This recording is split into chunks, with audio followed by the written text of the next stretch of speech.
Hi, it's me Ashim, and in this video we will be talking about Lemoto's new bike LRF 250.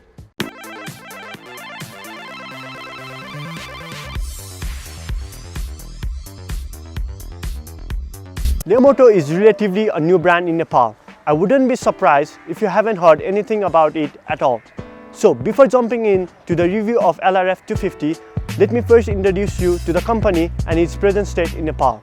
Lemoto is a British-made motorcycle company that was first registered in United Kingdom. The company majorly focuses on producing dirt bike, sports bike and small capacity scooters. Lemoto was officially introduced in Nepal just a year back by Rai Motors. The company's first offering was 125cc scooter called Lemoto Sweetie 125. Okay guys, that was the intro. Now it's show time.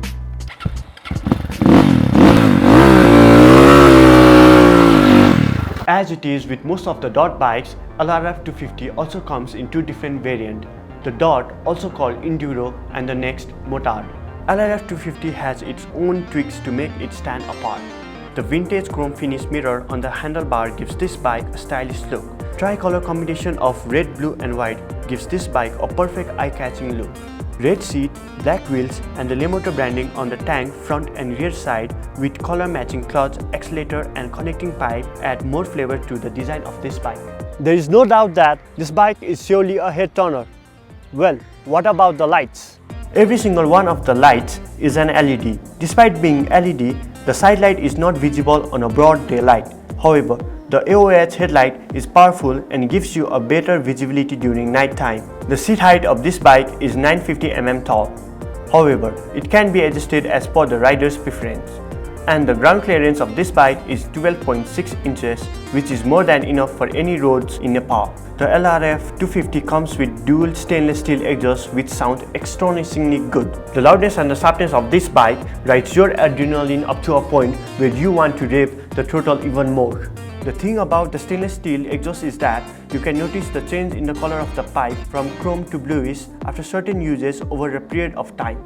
Now let us talk about the heart of the bike, its engine and power. The LRF 250 produces 34 horsepower at 9,500 rpm, which is significantly more compared to its current competitors, the Crossfire 250R and the CrossX CX 250, which have 28 horsepower and 29.8 horsepower respectively.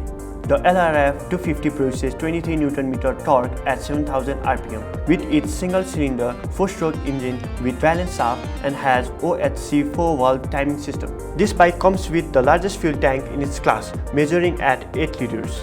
The company claims the mileage of LRF 250 to be 25 kmpl, and during our testing, we found it kind of met the claim.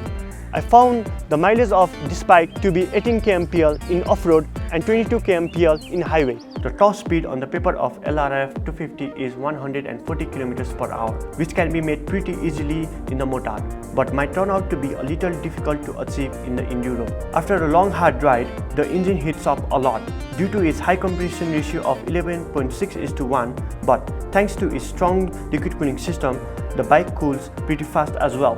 This bike has smooth, constant mesh, claw-actuated 6-speed gearbox. Each gear has equal power in it, so when you have to overtake any vehicle, you don't have to downshift every time. LRF 250 comes with a Mojo suspension with inverted hydraulics, which are fully adjustable for rebound and compression.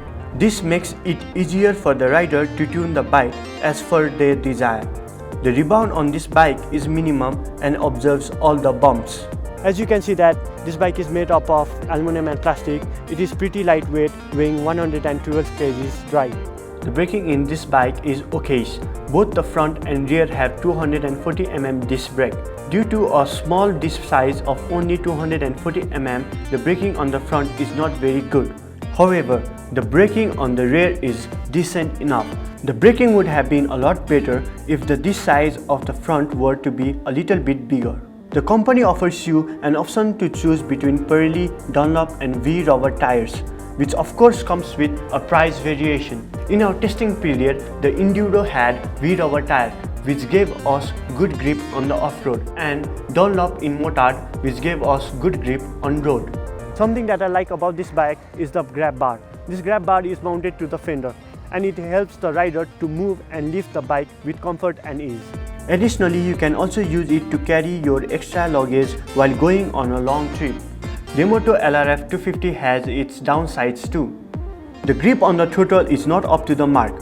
When kept in sun for a long time, it turns soft and causes the rider experience to diminish. The footrest for the pillion does not match with the bike's overall look because it has a steel frame unlike the rest of the bike which has aluminum finish. The stand is placed just below the footrest which makes it harder for the rider to move the stand. Alright, it's time for the verdict. Does this bike justify the tagline of a dot bike? Yes, it definitely does. This bike gives you a great value for your money. Coming in at 6.05 lakhs, this bike certainly is a great rival to its competitors. In our testing phase, we took this bike to a variety of roads and we didn't experience any problem at all. You know, when people say that small details matter, in fact, they matter a lot. When we got to scrutinize the small details, we found a lot of things on this bike that could have been better. If the company manages to improve these small aspects, this bike certainly will be a holy grail of dot bike. That's all for this video of Lemoto's LRF 250. So do you think that this bike gives you the value as portrayed by our video? Let us know in the comments down below. If you can get this video up to 1,000 likes, we'll also come up with a comparison video with its competitors. Lastly, don't forget to like, share and subscribe to our YouTube channel. It's me, Ashim, signing off. See you until next one.